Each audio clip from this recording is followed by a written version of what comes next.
not going to kill you, it's going to make you what? Stronger.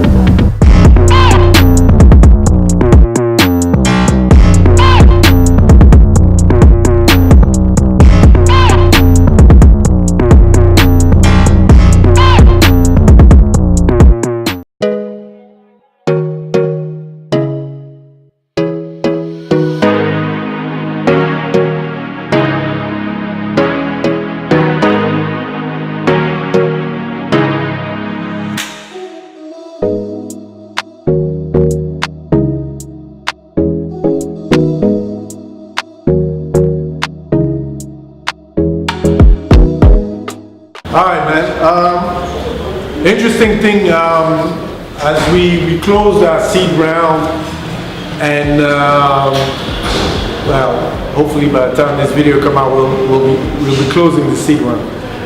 And we've been starting engaging conversation about exit strategy.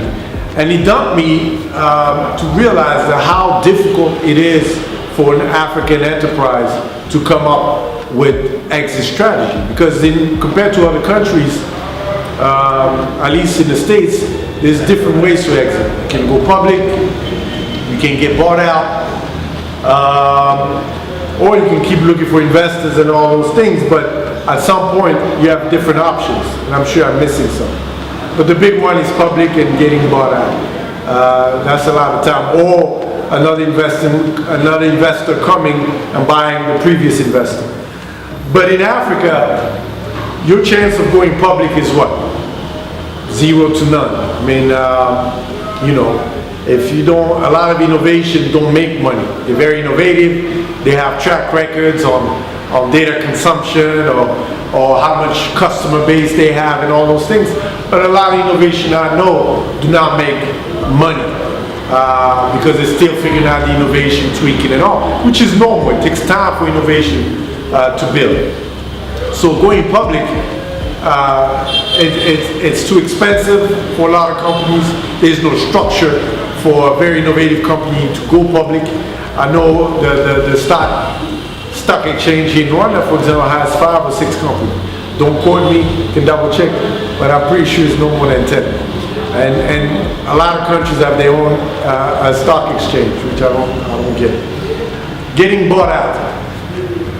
We have a very poor ecosystem in Africa in general for innovative company or startup selling to bigger company. Actually, what's happening or what I've seen, a lot of big companies prefer to spend money on building those innovations and go in the marketplace and find out what's in the ecosystem to buy or acquire, because they're not just acquiring the innovation, they're acquiring the team. And I think the mindset, that's the biggest issue with big corporations in Africa, is the mindset. The only company I know that's really doing a good job in that space is Safaricom from Kenya.